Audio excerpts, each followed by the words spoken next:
এই তক্ষশিলা হসপিটালটা আমার এলাকাতে পড়ে।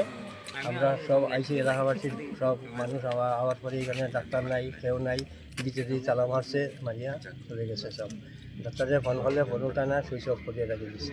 কি হয়েছিল অ্যাকচুয়ালি এখানে আপনারা আজকে জ্বর হয়েছিল? একটা আমরা খবর পেয়েছি একটা পেশেন্ট গালর ট্রিটমেন্টে মারা গেছে। এরকম আগেও হয়েছে একবার ঘটনা। এটা নিয়ে আমরা এখানে আইছিলাম,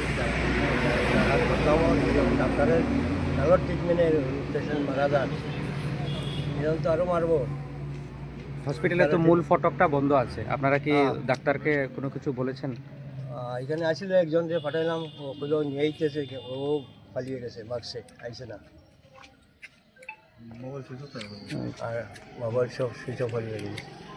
ইনি হলেন আমরা 3 নম্বর ওয়ার্ডের কাউন্সিলর প্রেমানন্দনাথ। আমরা ওখানে খবর পাইছি, খবর পাইয়া আমরা সাথে সাথে এখানে আইসি যে সঠিক তদন্ত যে কী হয়েছে ঘটনাটা, এখানে যে পেশেন্ট পার্টি মারা গেছে, কীভাবে মারা গেল, এটাই আমরা জানতে চাইছি এলাকাবাসী। কারণ যেহেতু একটা এলাকার বদনাম, এর আগেও 2-3 বার এরকম ঘটনা করছে, ভুল চিকিৎসার কারণে মানুষ মারা যাইতেছে। তো এটার মধ্যে ঢুকলে আরও অনেক কমপ্লেন। উনি প্রায় সময় উনি মদমত্ত অবস্থা থাকে, প্রায় সময় উনি উল্টাপাল্টাভাবে চিকিৎসা মানুষ মারা যায়। এটা তো একটা এলাকার বদনাম, নেতাজিপাড়া এলাকার বদনাম, ধর্মনগরের বদনাম, নয়াপাড়া এলাকার বদনাম। এই কারণে আমরা জানতে চাইছি, কিন্তু আইয়া দেখতেছি এখানে কেউ নাই। ডাক্তারবাবু মোবাইল সুইচ অফ করে ভাগ্যা গেছে, পেশেন্ট পার্টি ভিতরে রয়েছে। তো একজন পেশেন্ট মারা গেছে, বাকি পেশেন্টগুলো তো আছে, তাই তো দায়িত্ব উনি বাকিটারে সুস্থ রাখার, তাই না নিজেই নাই এখানের মধ্যে। তাই না বঞ্জামাই সম্ভবত একজন, তাই না পার্টনার, বিজনেস পার্টনার একজন আসলো, তো তাই নিয়েও ভাগ্যা গেছে, কেউ নাই। বাকি যে 2জন স্টাফ আছে ওরা ভিতরে, আমরা সবাই ঠান্ডা মস্তিষ্ক লইয়া আইসি। আমরা জাস্ট বুঝতে আসলাম জিনিসটা কি, এটা তো একটা বদনাম, কিন্তু কেউ নাই। কারে জিগাইতাম, কেউ জিগাইবার নাই। আমরা সবাই এলাকাবাসী এখানে আসি, এটা আমরা প্রশাসনের কাছে এটা আমরা সঠিক তদন্ত করি, এটা সঠিক উচিত বিচার চাই আমরা এলাকাবাসীর পক্ষ থেকে। এটাই। চিকিৎসকের নামটা কি? তপন শর্মা।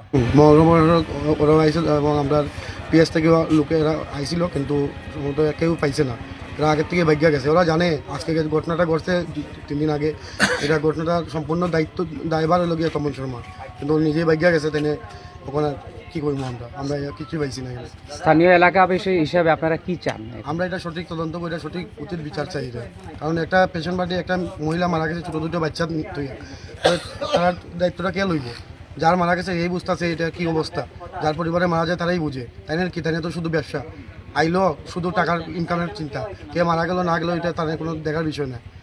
থাকতো যদি বাকি পেশেন্টগুলোর দায়িত্ব থাকলো না, ওখান থেকে থাকলো না কেন উপস্থিত? আমরা তো তাহলে ঝগড়া করতে চাইছি না, আমরা যুগেই চাইছি কীভাবে ঘটনাটা করছে, এলাকার বদনাম হয়েছে, এটাই আমরা সঠিক তদন্ত করে সঠিক বিচার চাই আমরা এলাকাবাসীর পক্ষ থেকে। ধন্যবাদ। এভাবে যদি রং ট্রিটমেন্ট হয় তাহলে নার্সিংহোম বন্ধ হওয়া উচিত।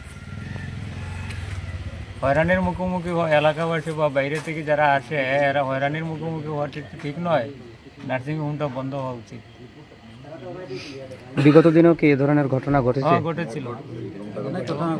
এটা নিয়ে তো প্রতিবাদও হয়েছিল, এই দিন বেশ টাইম প্রতিবাদ হয়েছিল।